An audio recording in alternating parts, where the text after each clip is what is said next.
Everyone, आज का topic है इलेक्ट्रोकेमिकल सेल। तो सबसे पहले हम लोग जानेंगे क्या होता है इलेक्ट्रोकेमिकल सेल। इलेक्ट्रोकेमिकल सेल, तो इलेक्ट्रोकेमिकल सेल को हम गैल्वेनिक सेल भी बोलते हैं। ठीक है, तो सबसे पहले क्या है इलेक्ट्रोकेमिकल सेल को या गैल्वेनिक सेल को जानने से पहले सबसे पहले हम लोग को रिडॉक्स रिएक्शन जानना जरूरी है। रिडॉक्स रिएक्शन क्या होता है? तो रिडॉक्स रिएक्शन क्या होता है? वैसा रिएक्शन जिसमें ऑक्सीडेशन हाफ और रिडक्शन हाफ दोनों होता हो। Oxidation half plus reduction half दोनों होता हो। अब बात करते हैं रिडॉक्स रिएक्शन के दो टाइप्स होते हैं। पहला है डायरेक्ट रिडॉक्स रिएक्शन, दूसरा क्या है इनडायरेक्ट रिडॉक्स रिएक्शन।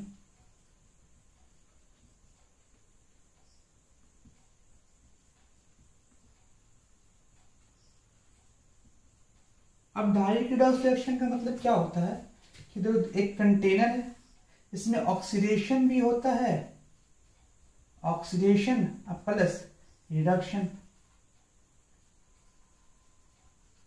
वैसा रिएक्शन जिसमें ऑक्सीडेशन और रिडक्शन दोनों एक ही कंटेनर में होता हो उसको बोलेंगे डायरेक्ट रिडॉक्स रिएक्शन। तो इसमें क्या जब ऑक्सीडेशन हाफ और रिडक्शन हाफ एक ही कंटेनर में होगा तो इसका जो केमिकल एनर्जी है वो कन्वर्ट होगा हीट एनर्जी में। मतलब chemical energy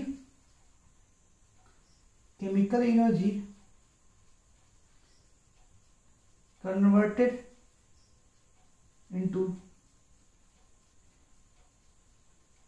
heat energy. But indirect redox reaction क्या होता है? इसमें क्या होता है कि जो केमिकल एनर्जी है वो क्या होता है इलेक्ट्रिकल एनर्जी में कन्वर्ट होता है। और ये दोनों oxidation half and reduction half दोनों अलग अलग कंटेनर में होता है। मतलब ये ऑक्सीडेशन हाफ है, दोनों अलग अलग कंटेनर में इस तरह से होगा।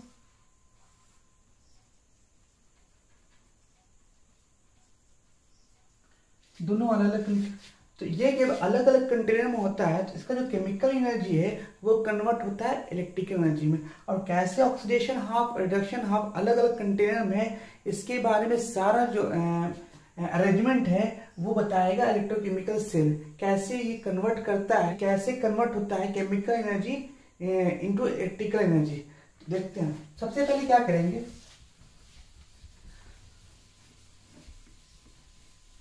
सबसे पहले तो ऑक्सीडेशन हाफ रिडक्शन अलग अलग कंटेनर में होना चाहिए। अलग अलग कंटेनर बना लिया है ना। इसमें ऑक्सीडेशन हाफ होगा, हाँ इसमें क्या मान लेंगे रिडक्शन हाफ होगा। ठीक है, तो जब भी ऑक्सीडेशन हाफ रिडक्शन हाफ तो हमको इलेक्ट्रोड लेना पड़ेगा। एक इलेक्ट्रोड लिया है ना, इसमें भी एक इलेक्ट्रोड लिया। हाँ, तो इसका कंसंट्रेशन जो है सॉल्यूशन का माना है कि कंसंट्रेशन मतलब ये मान लो कि ये जिंक का है और इसका जो है सॉल्यूशन है जिंक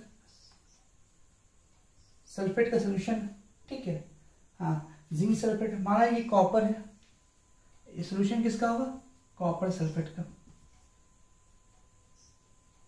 कॉपर सल्फेट का सॉल्यूशन होगा। ठीक है, अब क्या होगा कि जिंक और जिंक सल्फेट है, जिंक सल्फेट और ये जिंक है, ये कॉपर सल्फेट और कॉपर है। अब क्वेश्चन एनालाइज होगा कि कौन ऑक्सीडेशन होगा कौन रिडक्शन होगा है। तो उसमें क्या करेंगे इलेक्ट्रोकेमिकल सीरीज में देखेंगे। इस इलेक्ट्रोकेमिकल सीरीज ये होता है ना,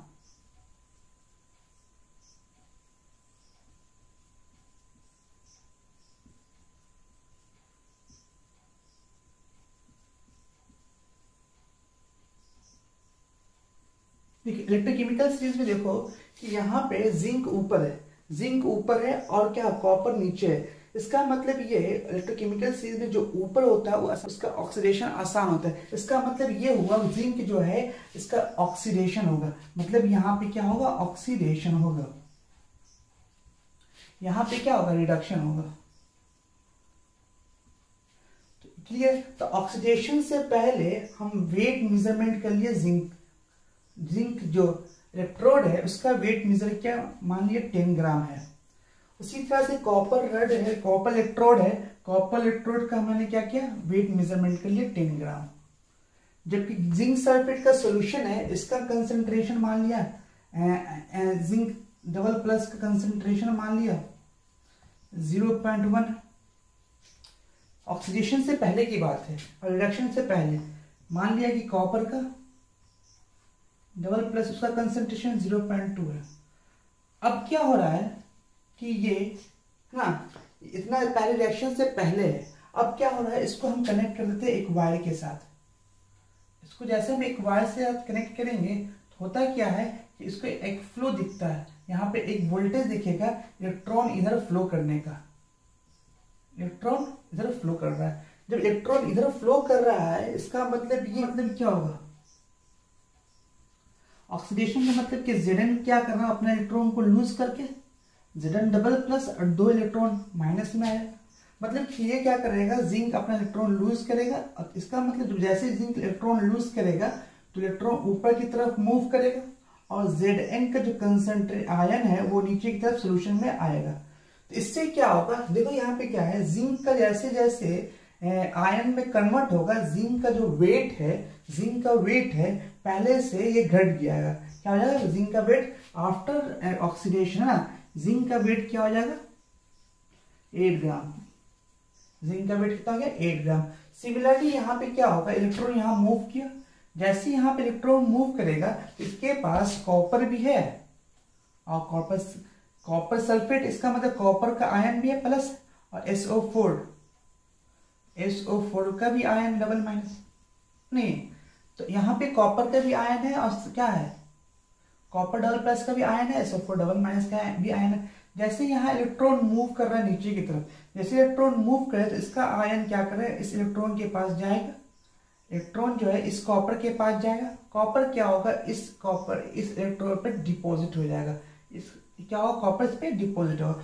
एक्चुअली हो क्या रहा है कि कॉपर का वेट पहले से बढ़ रहा है क्योंकि कॉपर जो है इलेक्ट्रॉन आ रहा है इस सॉल्यूशन के अंदर, इलेक्ट्रॉन इस सॉल्यूशन के अंदर आ रहा है, इससे जो आयंस है आयंस को क्या कर रहा है कॉपर में कन्वर्ट कर रहा है, इसलिए कॉपर का वेट रिडक्शन के बाद, रिडक्शन का मतलब क्या हुआ, रिएक्शन का मतलब क्या होगा, कॉपर डबल प्लस क्या होता है इलेक्ट्रॉन को गेन करके क्या बन रहा है कॉपर में बन जा रहा है।